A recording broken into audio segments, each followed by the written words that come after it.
about all the challenges. And so when you read all the different reports that are out there looking at different feedstocks, looking at how it's going to scale, this is usually the value chain that you get to see. There's some nuances on it, but at a high level, these are the main building blocks. We talk a lot about policy and how important that is, whether that be a mandate, whether that be incentive, whether that be a mix of those things.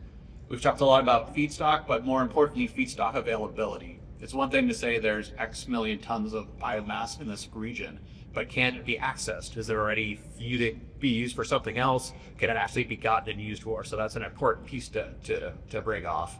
Then the other piece of the logistics, just because you have the biomass and it's available, can you actually collect it and get it to some place, a facility where you could do something with it and actually start into the production of SAF, which is a key piece. And obviously having the industrial capability to actually fill the facility that can refine the SAF and then get it to the airport and the aircraft that's needed. And then all of that underpinned by an economic environment, making sure there's investment available. The downside to looking at the value chain like this is it's linear, and it implies that one happens, then another thing happens, and another thing happens. And we know in reality that's just not the case. You know, when the policy gets written, it's not like government is done. They throw it over the fence, then the feedstock folks start collecting it, and then they throw that over the fence, and it starts getting produced into SAF. All those things that were intertwined. And so looking at it this way is easy in a report because it's how you lay it out. That's not really what we see in reality. A lot of times people will look at it this way, which is a little bit closer to the truth, right? Money underpins everything. You have to de-risk the entire value chain in order for investors to really want to write these kinds of checks that need to be written in order to scale up SAF. But what this team and working with them, what I've seen is really this is the value chain. It's all put together. There it is. That's really what the value chain is. Everything overlaps. Everything you do changes another part of the value chain. So as soon as you do something in policy, that does something to the economic environment. As soon as we do something to the production environment, policy has to come back and look at things. So it really is this very messy Venn diagram, and it's really moving around each one of those and realizing that each thing works together and is interdependent on the other thing. And so that's what we've learned as we've been working in regions and as we've with different projects. So that wanted to just give you this high-level snapshot of how we view. So this is all the different countries that this team covers and works in. And so we took those elements of the value chain and just kind of did a rough kind of stoplight chart. So, you know, does something exist? Is it in work or is it established? And so it's very high level, so very rudimentary, but it's a nice way to start looking at it. What you'll notice is nothing is all green, nothing is all red. It's a dynamic system. You've got pieces all together, and I think that's really one of the big takeaways I get when I look at the region when I talk to my colleagues is, yes, individual countries and what they're doing matter, but it's really how the region works together is how we're gonna start turning these red and yellow dots to green dots and really start moving forward. And when we look at that, we're starting to see a lot of progress, especially on actual targets that have been locked into place. So these are high-level overview, which you'll see also in the Sky Energy report of Malaysia, Singapore, Indonesia, China, and Japan having established targets, and now watching how that's now building out the rest of that kind of messy value chain. I showed how is that affecting feedstocks, how is that affecting the logistics that needs to be put into place, how is that affecting the financial community, and then also feedstock pieces. So with that, I want to open it up a little bit to all the different feedstock assessments that I've done, and we've kind of talked about the last couple of days, one thing, but putting them to action is quite something else. And so that now I'd like to open it up to our panel here to talk about what they've seen in region and what they've had experience with. All right, thanks, Mark. What a delight to be up here on stage with my teammates. So yeah, we did a feedstock study for Japan. It was published in April of last year, of 2024. That was a really exciting sort of baseline exercise that we did.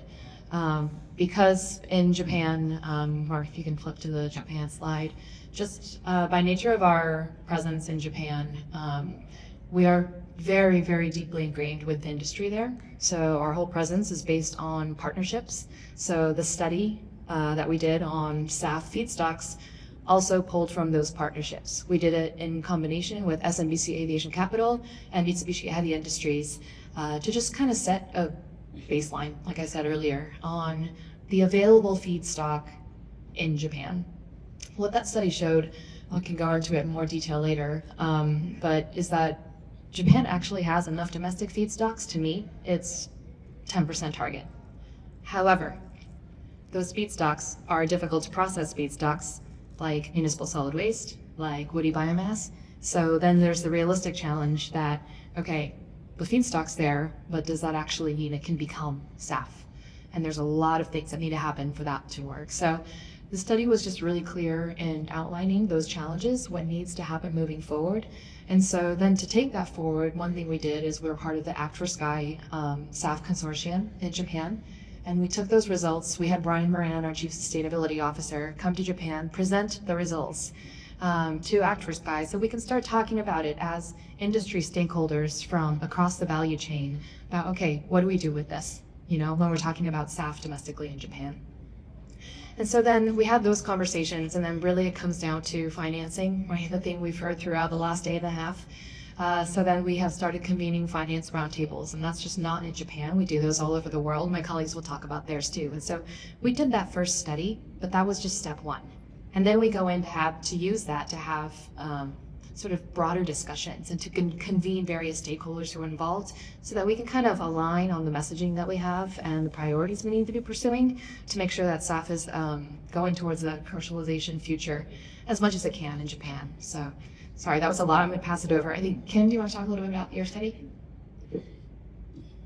Thanks, Alyssa. I think similarly in Australia, in 2023, we worked with our friends at the MyAERO, which is the National Science Agency in Australia, to develop a SAF roadmap, and that laid the groundwork in terms of understanding of feedstock availability, but also logistics and the potential of SAF to scale in Australia more broadly. And pleasingly, we've been seeing that being used as a bit of a basis for policy development across the country.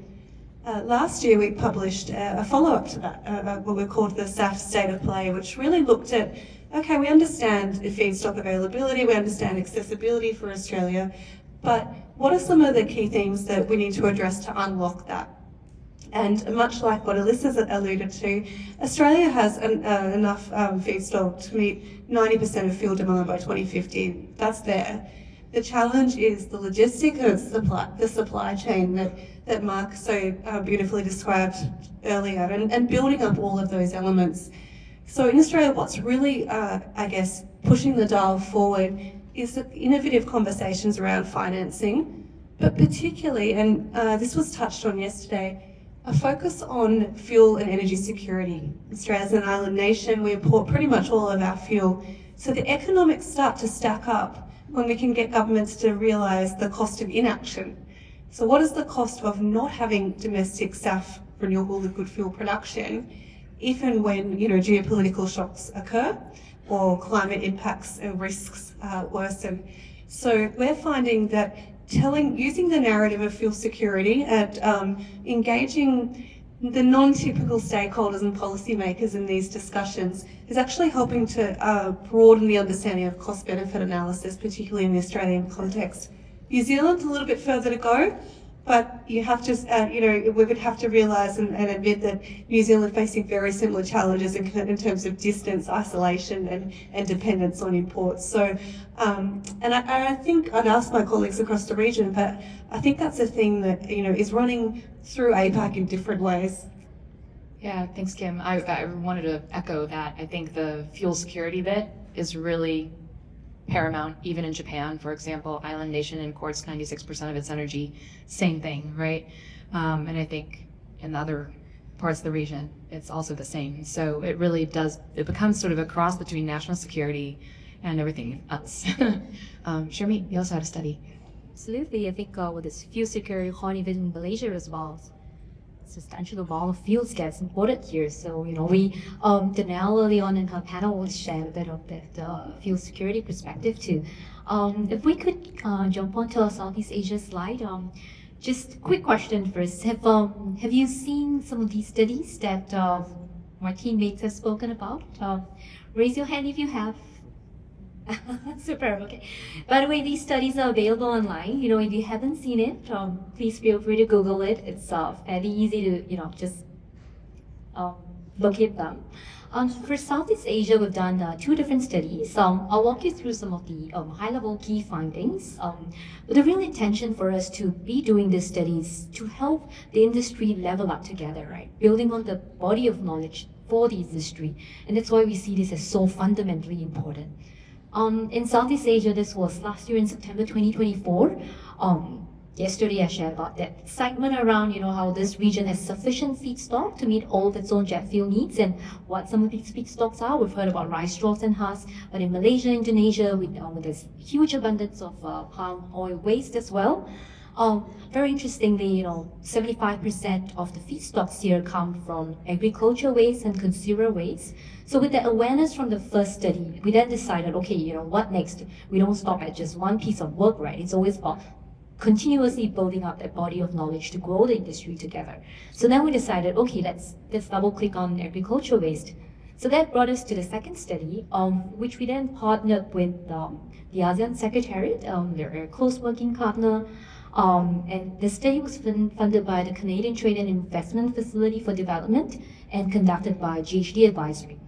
And so through this study, when we double-clicked into agricultural waste feedstock potential in the ASEAN countries, likewise, it echoed the first study.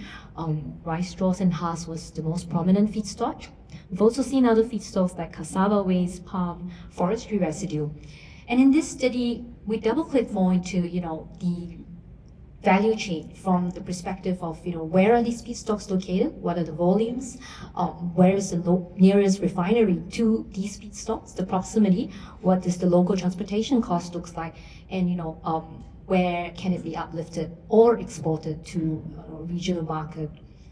So that's very exciting findings that we see that, when we think about these feedstocks, we want to think about it alongside with what are the associated carbon intensity score of these feedstocks. Because when, in many conversations, right, we know sometimes it can be a bit of an overwhelming, fact-finding session. Like, wow, there's so much out there, but what do we actually focus on? And we can't be looking at all at the same time. So the point around carbon intensity score is very helpful because it helps us stay laser focused on prioritizing feedstock with better carbon intensity score. And then, we recognize also that in the ASEAN region, there's a lot of burning of agricultural waste in situ. And these are all, creating more issues around with emissions, right? And that's something that really presents a circular economy potential that Ryan spoke about in his keynote speech yesterday, where we can't really be turning one industry's waste into another industry's asset. And so here, right at home, we see that a couple of countries, Indonesia and Thailand, has highest quantities of agricultural feedstock available. And then when it comes to export potential, looking at the existing facilities around the ports itself, we're seeing that Malaysia, Indonesia, and Vietnam has the highest export potential. And then maybe later on I could speak a bit more on the policy activity that we've been seeing around the region.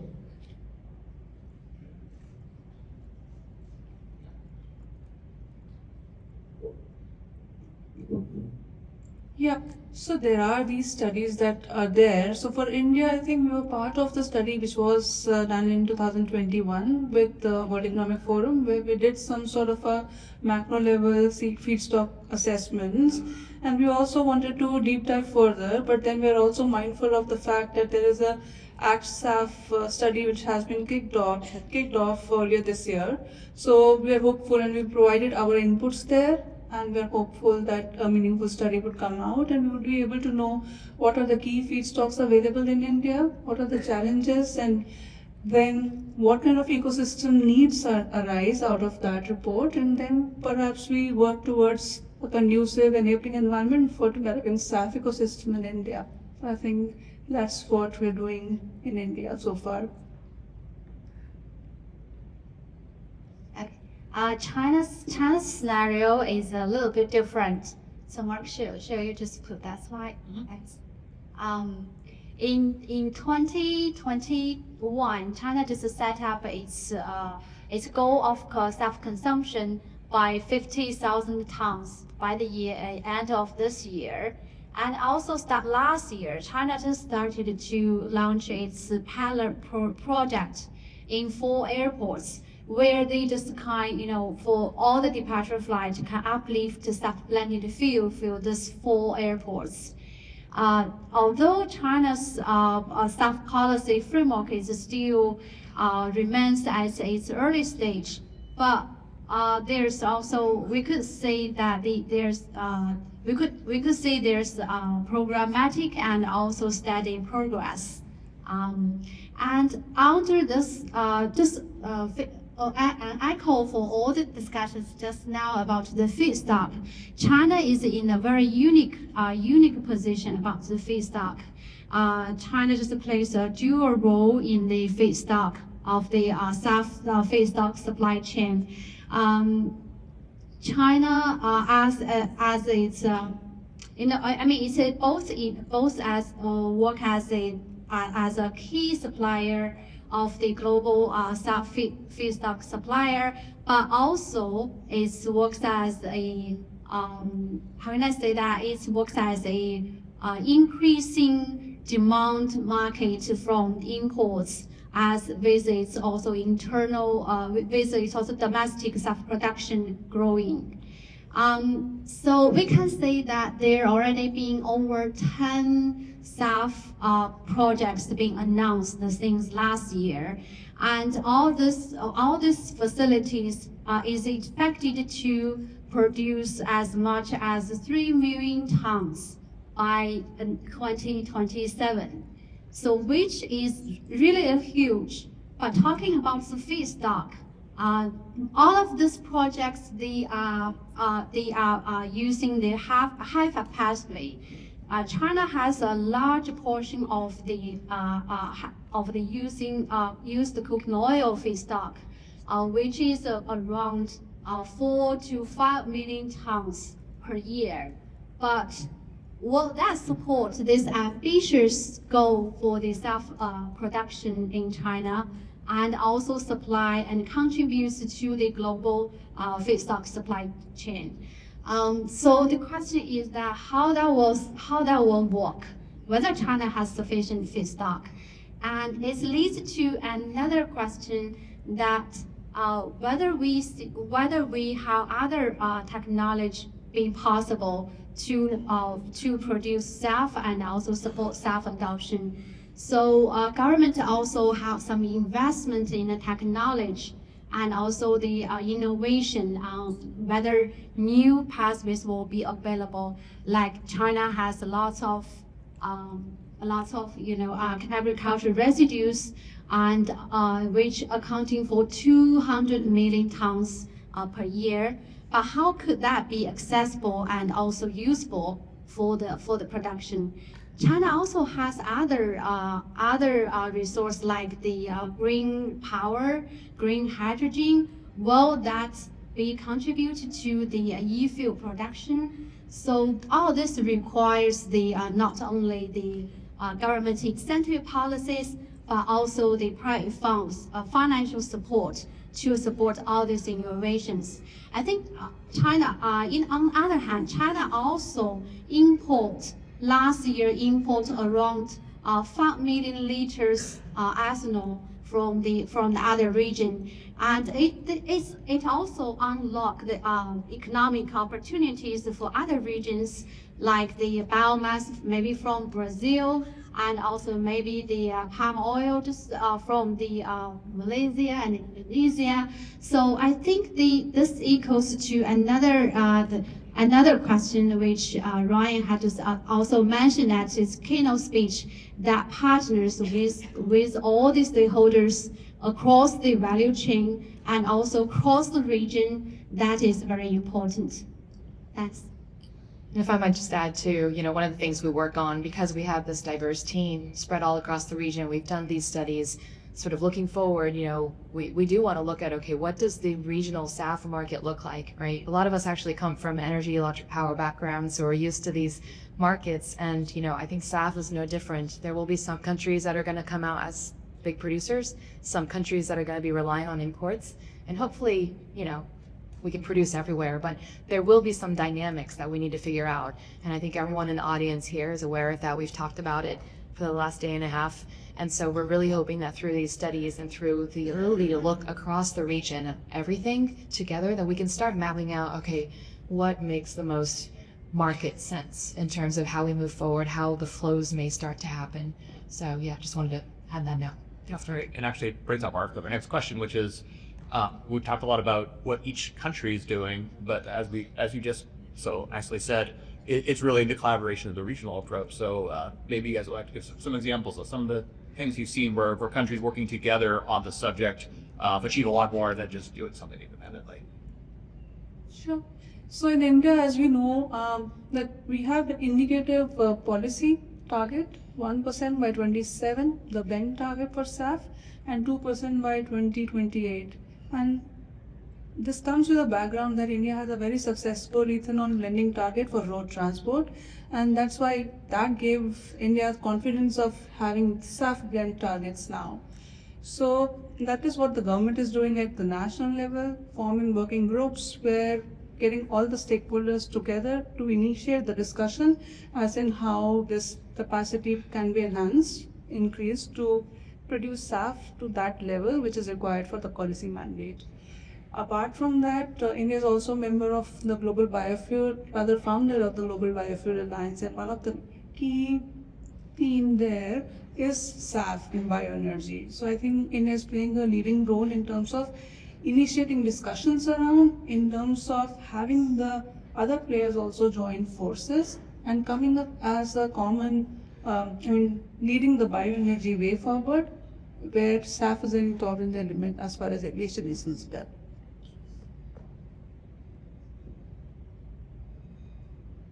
So at BOEING we talk about, scaling SAF in terms of technology, the roadmaps, the R&D that you've heard a lot about today, use, the Mark spoke of how we use SAF in our own operations, and then scale. And scale obviously can come in a number of different ways. The key focus for us is clearly looking at how do we maintain global consistency about the key sustainability certification requirements and the like with regards to SAF, but a nuanced policy in an effective way for our local markets. So we'll talk a little bit more about that through the session, that we're all involved directly in advocacy and collaboration with governments in each of these countries to provide technical input into what optimum policy looks like. But I wanted to just call out an example of another way that we're working in the global policy framework, and I might get you to pull up those slides, Mark, if you don't mind. We heard yesterday a little bit about the fact that corporates who are needing to address their own Scope 3 emissions can play a role in financing the scale-up of SAF, particularly as they move increasingly towards insetting rather than offsetting their emissions. But to do that, we need strong global frameworks to provide clear direction and clear monitoring and reporting guidelines in that. So that moves from a voluntary nice to have to something that is really taken up and can be backed up by a robust reporting framework by corporates across the region and across the world.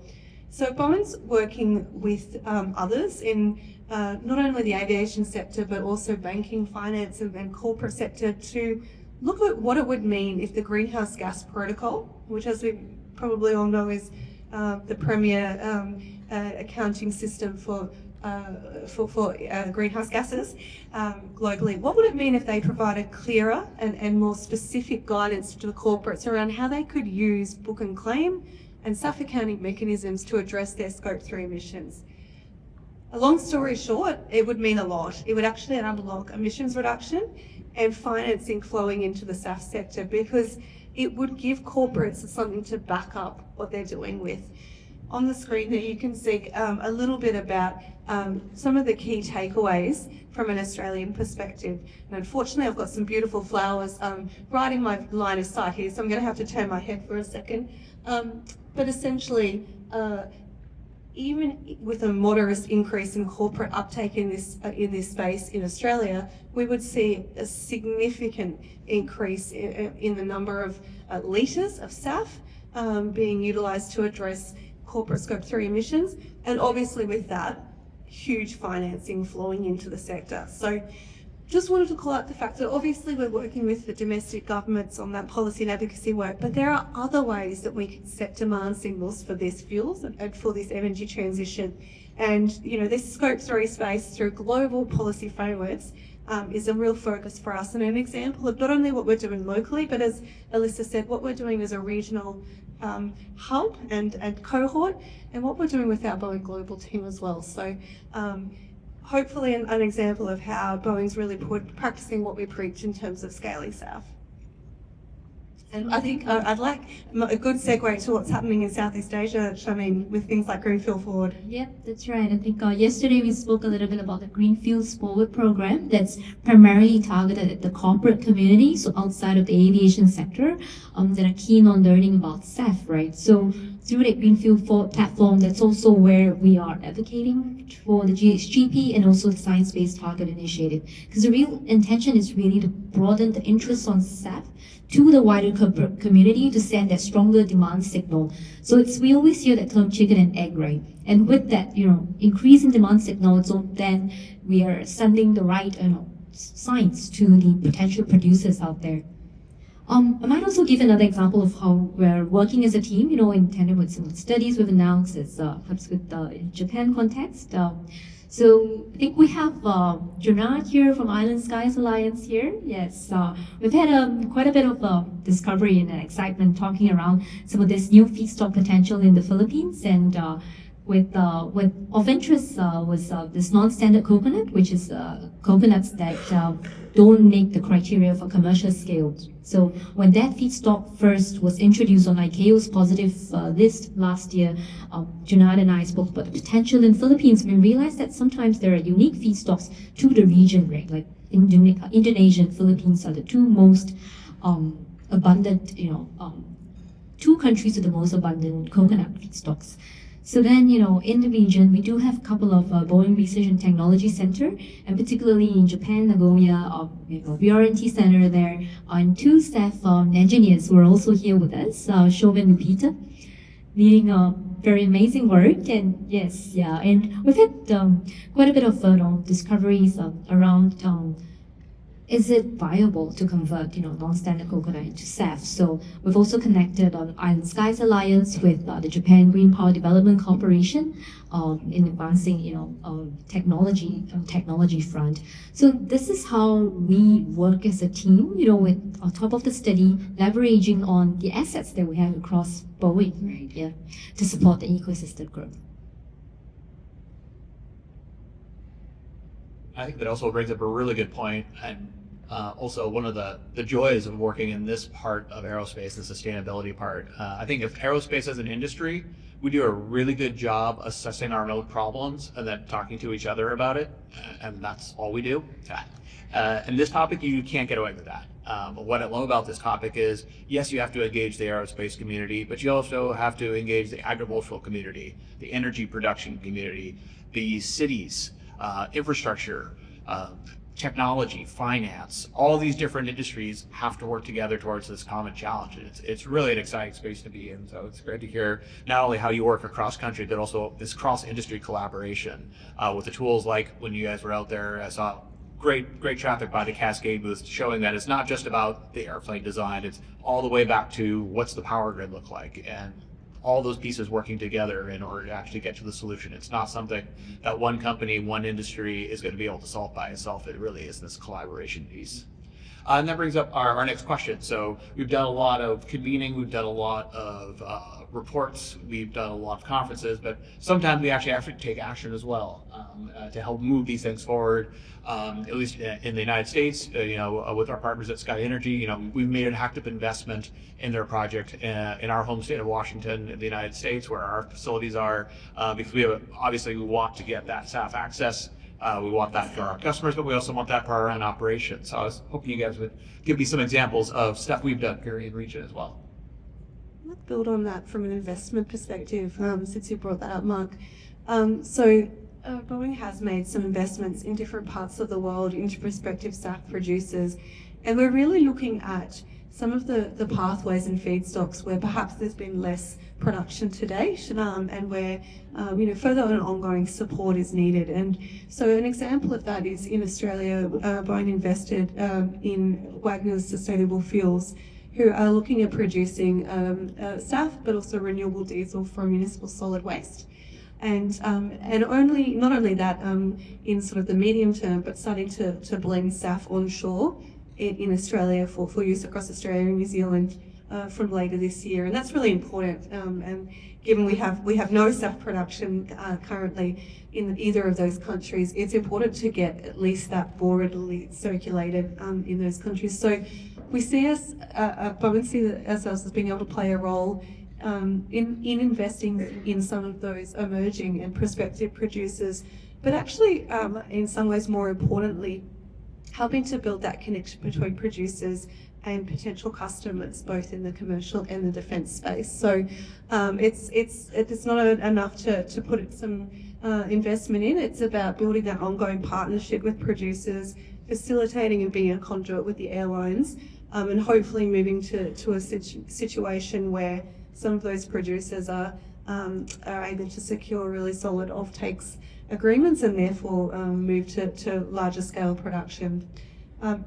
Any other examples from other things we're doing across the region? So taking on the way you proceeded with partners, so not in terms of investments, but we reached out to HPCL, which is a public sector utility firm in India, a large aviation fuel entity.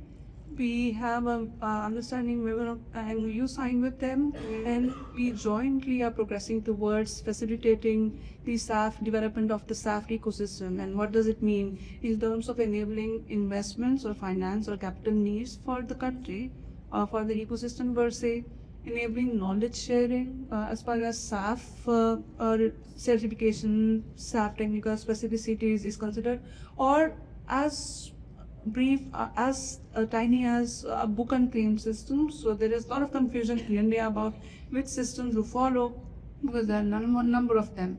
So having some sensitization around that and getting the players together so that they can make that choice possible, what works for them and what doesn't work for them. So we are trying to enable that ecosystem together with HPCL. Okay, in China, we work together very closely with the universities and also the research institutes on the technology development. Started very early in 2009. We're just working together with the China Academy of Science to work on some of the very early stage study about the SAF product. And we also made it into a mid-size testing product. Then following that, we also working very closely with the Zhejiang University and also other like Tsinghua and also Peking University on the innovation to use the China resource to product its SAF and to explore its way for a best option for the SAF production. And we also support customers, the airlines in China, to do their own testing flights. We work very closely with APAC and also our customers together and to support them to do the testing flights with the finance commercial flight and then with even a cross ocean flight. So that is really amazing and also highly recognized by the society and also by the industry. Besides that, we also work with all the stakeholders in this supply chain to advance and to promote and advance the SAF deployment in China. In this April, we just delivered a multiple stakeholder roundtable to including the airlines and also including the SAF producers and policymakers and also the other researchers, just putting together to think about how to make China's SAF develop even quicker and how to support this industry to go net zero by 2050. And we also working very closely with the regulators to help them to advance the standards, the standard development in China. I think that's our collaboration also goes beyond all this technical and the production or all this collaborations. Our cooperation also goes to the other the whole value chain, even to the logistics. An example is about one of our pilots. Maybe in one of our one site we want to use staff, and we need to work very closely with the logistics. And also we could work with the staff trader in China to make sure we could get this, to pave the way for all the staff from their refinery sites and to the users. I think that also there's other topics that are also in our pipeline talking about the look at the claim to working with the carbon market administrations. So I think also other things are in our pipeline. So across this value chain, I think Boeing just to work very closely to facilitate the discussions and also to bring and sharing our knowledge across the globe. I might chime in from a policy perspective. The activity in Southeast Asia, I think early on Mark shared the diagram on where some of these SAF policies are announced. You realize that there's quite a number in Southeast Asia, particularly just in 2024 alone. Last year, we've seen 3 different countries come online with their SAF policies. Right? So Boeing has also been very active on the policy space in terms of engaging with the regulators. So for example, in Singapore, our Chief Technology Officer, Todd Citron, served on the IAP to support the development of the Sustainable Air Hub Blueprint. And in Indonesia, we lend support through policy papers in terms of informing the Indonesian government on more the granular details on thinking through, the roadmap from that feedstock to production perspective, right, across the value chain. And then, in Malaysia, it's incredible, the momentum here. There are 2 there's a SAF task force and also a COSIA task force. So very forward thinking there, because it's the focus is not just on SAF alone, but we recognize the essential need for COSIA eligible emissions units and the immense potential here too. And then we also recognize that there are a lot more countries in Southeast Asia that are currently working on their SAF roadmaps. We know that Thailand, Philippines, Vietnam, very soon will also be announcing their targets. So these are also markets that we work very actively in. I'm going to pivot away from policy back to projects. Just as an example, I mentioned earlier that the Japan SAF study showed that woody biomass is one of the high potential projects, right? Or feedstocks. So we are proud to be partnering right now with JAL and Marubeni and Mitsubishi Chemical to do a feasibility study on developing some woody biomass projects in Japan. Still feasibility study, so a long way to go ahead, but yeah, it's really exciting stuff. And this is a little bit of a tangent, but it's something that I think will be new to everyone. So in Boeing Japan, we run an externship program where we partner with 12 different universities all across Japan every year. And each university gets a group of engineers together to compete over a few months on any project that addresses an aviation industry challenge. And and this is all aviation, not just sustainability. It can be anything. It can be in the cabin. It can be how planes fly. It can be, infrastructure around airports. And just by chance, the last 2 years, 2024 and 2023, both of the winners, different universities, won on SAF projects. So it's just really cool to see that interest among the younger generation. And I think that's probably not unique to Japan. It's probably, present across the world. But it just goes to show just how much people care. And once they start understanding about sustainability in the aerospace aviation, they find SAF very quickly, and they're really eager to work on it. So I think it just goes to show there's a lot of potential for the industry to grow coming forward as well. So earlier today, we saw a SAF forecast from Sky Energy, specifically looking at 2030 and looking at all the targets and commitments that have been made and showing that there was a gap. So today is first week of July 2025, which means we have 54 months until 2030 to close that gap. So a lot of time. So with the understanding that all SAF is good, what is your favorite potential SAF project or pathway or initiative that you see that you're excited about to help us close that gap between now and 20 years?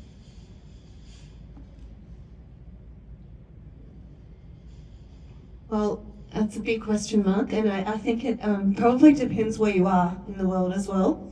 I think from an Australian perspective, obviously, and you know, particularly Australia, obviously, as you say, all pathways are needed, and all SAF is, providing it meets sustainability for certification, all SAF is good SAF.